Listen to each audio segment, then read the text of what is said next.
Maayong gabi kanatong tanan mga kaigsuonan. Niini nga kagabion aduna na usab kitay pagatukion. Bisan pa man nga aduna kitay mga medyo gibati niini nga kagabion, aduna tay trangkaso apan naningkamot ako para maka-share og mga maayong pagtulunan nga di natong madugang sa tagsa-tagsa nato kaalam. So kani nga bersikulo nga atong pagtulunan karon sa John 14:1 ining mitong kini sa nabalaka man gud si Jesus Christ nga moabot ang higayon nga kung mo lakaw na sa biyaan niya ang iyang mga tinunan, dunay tayo mga moabot sa iyang mga tinunan, sa iyang mga apostoles nga magakabalaka, magakaguol, no? So mayon siya sa John 14:1, let not your hearts be troubled, no? Ye believe in God, believe also in me, no? Ining nabalaka man gud siya, no? Maguol unya ang iyang mga disipulo. Mutong iyang gitagaan og warning, let not your heart be troubled. Believe in God and believe also in me. Dili magakaguol sa ato pa, dili magakaguol ang inyong kasing-kasing. Musalig kamo sa Dios, musalig usab kamo kanako. So nasay na si Jesus Christ nga sa mga katuigan nga moabot nga wala na siya sa kining sa mga kiliran sa iyang mga tinunan, aduna gyud kini mga kalisdanan nga pag-aatubangon, no? Si Jesus nag-andam sa iyang mga disciples before his departure. Kabalo siya nga moabot ang time nga sila mahadlok, masubo og malisang, malimo. Mao nga iyang giingnan sila nga let not your heart be troubled. Dili magakaguol ang inyong kasing-kasing. So kana nga mga pahimangno ni Jesus Christ, mga kaigsuonan ko, naghatag usab kana siya og pahimangno alang kanato. Sa diha nga moabot ang panahon nga adunay mga kalisdanan nga moabot kanato,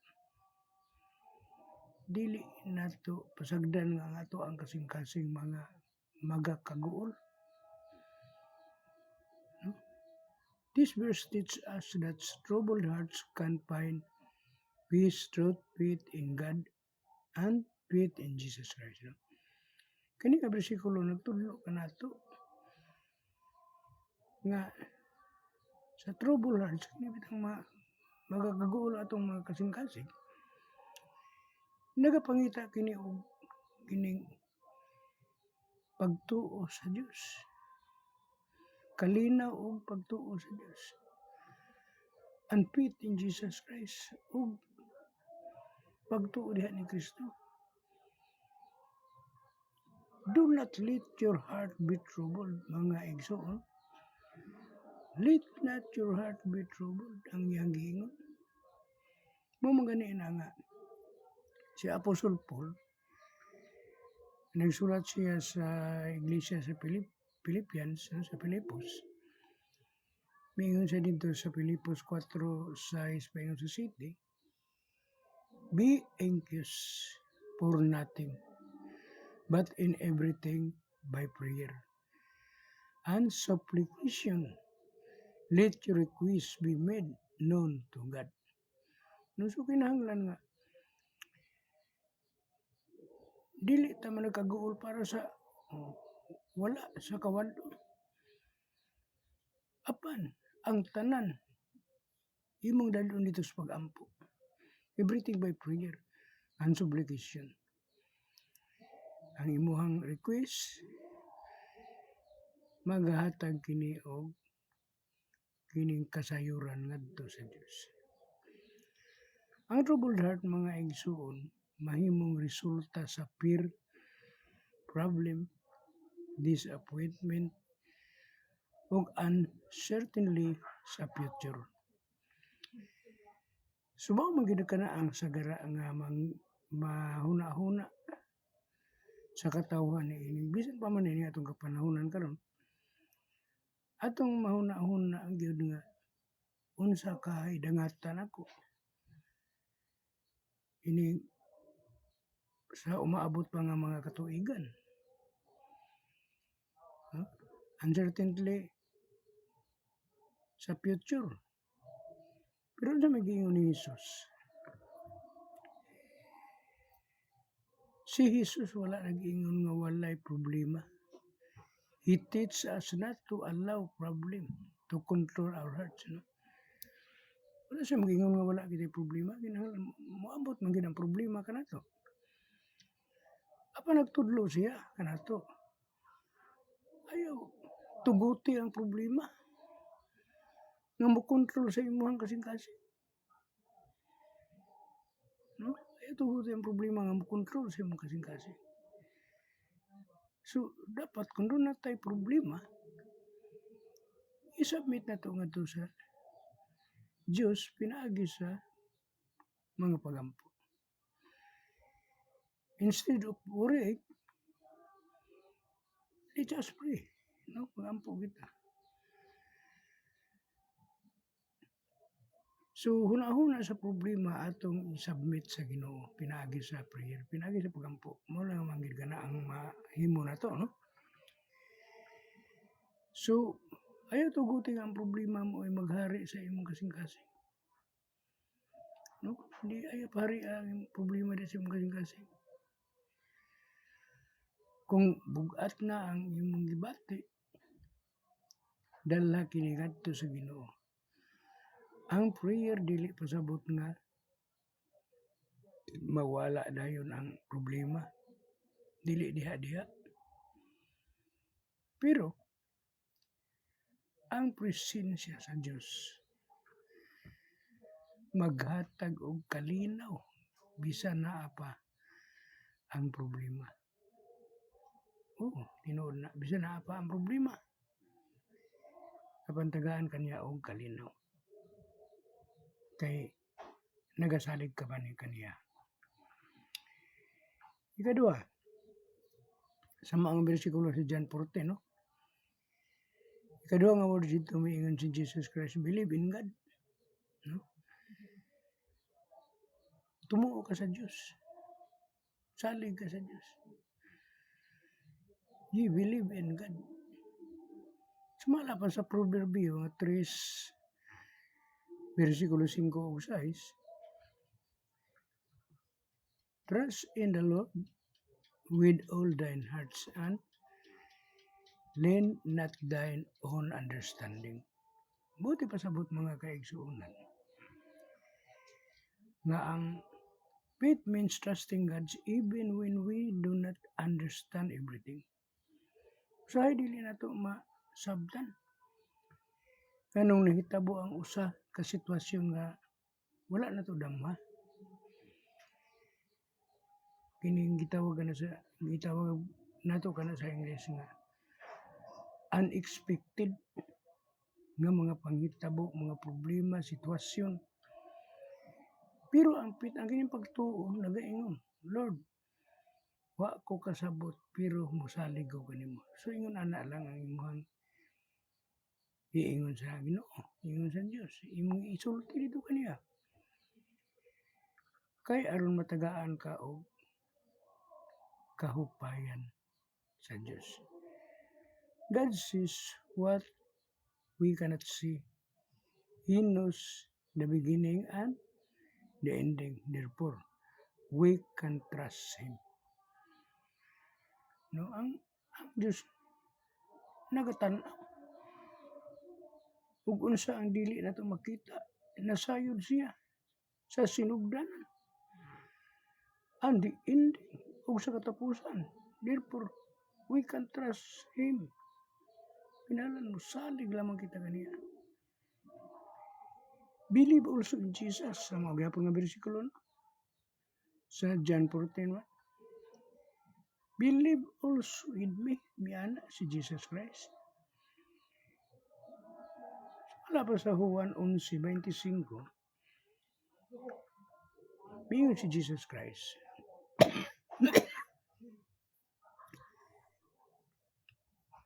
I am resurrection and the life. He that believed in me, truth he were dead, yet shall he live. So, sige niya, I am the resurrection. Ako mao ang pagkabanhaw. And the life og ang kinabuhi. He that believed in me, bisan kinsa siya nga magatuo kanako. Truth, he were dead, yet shall be life. Bisan siya patay, apan mabuhi siya. Yes, tinuod ka na, no? Nga iyang gisulti. Ang magani na nga, Jesus is not only a teacher who gives good advice. He is a Savior, the resurrection, and the life. Siya mo ang manluluwas. Siya ang pagkabanhaw. Ug siya ang kinabuhi. Siya ang maghatag na itong kinabuhi nga walay katapusan. Ang atong pagtuo kinahanglan dili lang i-generalize na to nga I believe in God. Kinahanglan usab kita motuo kang Jesus Christ sa iyang pagkamatay sa cross, resurrection ug salvation. Ano man? Sa 1:30 mga kaigsuonan ko miingon si Jesus Christ nga ako ug ang Amahan usa lamang kami. So kung mingon ka nga I believe in God, nagatuo na usab ikaw kang Kristo niyan mahina, no? Okay. Kung si Kristo atong saligan, we have hope even in difficult circumstances. No? Kung musalig kita ni Kristo, aduna kitay mapaglaom bisan pa sa kalisod nga mga kahimtang. Naa kitay mga paglaom nga makuha. Jesus give us hope for the future. John 14:2. Mingon siya, saman ka na nga paglaom nga yung ihatagan na to. Sa John 14:2, mingon siya, in my Father's house are many mansions.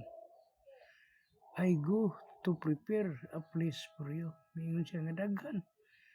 Sa panimalay sa akong Ama, daghan ang mga mansion dito. Maadto ako dito aron pagpreparar og lunaan lang kaninyo. So usa na sa paglaom nga iyang gihatag kanato. Inig-abot sa panahon.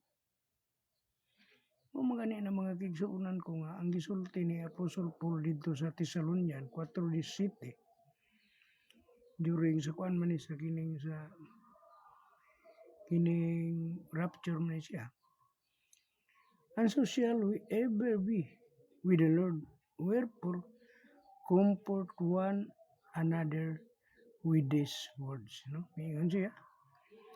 And so shall we ever be with the Lord. No? So si Jesus reminds his disciple that their story does not end with sorrow. Therefore, unang miingon siya, there is a prepared place with the Father. Doon na nagiandam mga luna uban sa Amahan. Ang kalibutan mga kaigsuunan ko is temporary. Temporary ra. Ang atong mga problema temporary ra. Pero ang promise ni Jesus nga makig-uban kita kaniya is eternal, walay katapusan. Busa, bisan lisod, ang present, we can have hope because Jesus has prepared our future. Trust Jesus in the midst of problem. Sumala pa sa Isaias 41 versikulo 10. Fear thou not, for I am with thee. Be not dismayed, for I am thy God. No? Ingon siya. Ayaw kahadlok. For I am with thee, kaya ako nag-auban kaninyo. Be not dismayed, pagkadismaya. For I am thy God. Kaya ako mao ang Diyos. Sumala pa sa Isaias, no? So, God does not promise that we will never face trouble. Wala siya saad nga dili kita makaatubang og mga trouble, mga problema. But He promises presence apan nagsaad siya sa iyang presensya. Nga anaa siya nag-auban ka na to. Dili pasabot nga kung Christian ta, wala na problema. Uy, daghan hinoon kitag problema, no? Kay ipailalo man kita sa pagsulay. Ang promise mao nga dili ta mag-inusara. Dili ta mag-inusara sa problema. God is with us. When fear says you cannot make it, faith says God is with me. Sa di ang kahadlok moingon nga dili ka makahimo niana. Apan ang pagtuo moingon ang Dios nagauban kanako. Faith says God is with me. So atong nakuha mga kaigsuonan kuno ang pinaka main lesson for John 14:1. When your heart is troubled, pray. No? When your heart is troubled, pray ang kuana na ano. When you cannot understand, trust God. According to Proverbs 3:5 and 6. When you are afraid, believe in Jesus. Kung ikaw mahadlo, tuo lang ni Kristo. No? When the future is uncertain, kung walay klaro ang imong kaugma, ang ugma, hold on to hope. When you feel alone, remember God is with you. Kung ay mohang gibate nga naginusara ka, inumdumi lang ang Diyos nga naa siya kauban kanimo.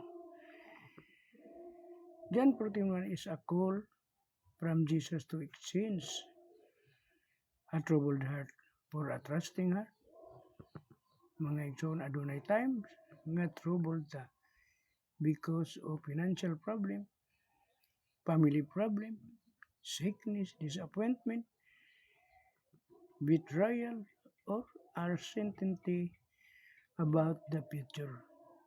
But Jesus says, let not your heart be troubled. Dili kay wala tay problema, but because we have someone greater than our problem. Bisag unsa pa kadako sa problema, dunay mas labaw pa sa ato ang problema. Nga sumpa kay sa problema. Unang maingon siya, let not your heart be troubled. Ayap sagdi mo kasing-kasing nga ma-troubled. Believe in God. Jesus trust His promise. Hold on to His presence. No, sige, ingon niya. Let not the problem na maghari sa imong kasing-kasing. Ayaw pasagdi ang problema mo ay mo hari sa imong kasing-kasing, mo magmando, mo kontrol sa imong kasing-kasing. Ayaw na pasagdi. Idangop kanunay sa Ginoo. A heart that trusts Jesus have peace even when life is difficult. Ang kasing-kasing masaligon diha ni Kristo, si Kristo adunay kalinaw bisan life isip bisan pag kinabuhi malisod, no? Ang kasing-kasing ang mosalig ang Hesus makabaton og kalinaw. Bisan pa og lisod ang kinabuhi. So humana usab kita og kining amubo nga pagtulunan mga igsoon apan matulunan kay kini. Bisan tuod nga doon ako'y trangkaso sa pagkakaroon apan ako gyud gipugos nga makahimo ako og live niini nga kagabion. Kay kining importante kayo nga masayod ang matag usa kanato. So lain mo ang timpo no, init ulan din katong pag-adto namo sa Panay sa eskwelahan. Naulanan na kami dito pagtabok din pag antod nga na kuan ko noon natrangkaso ko. Na ako'y ubo gamay. Pero sige lang, nasahin ko nga kini kuhaon rasan mo. So salamat kayo sa akong igagaw dito no nga nagwatsing ni nga kagabion si Rosie Di Salvia Mironto. Salamat kay day nga niya ka nakiguban sa atong live karon ni kagabion na. Ang Dios magapanalangin kanimo ug magapanalangin ka natong tanan. Maayong gabi. God bless.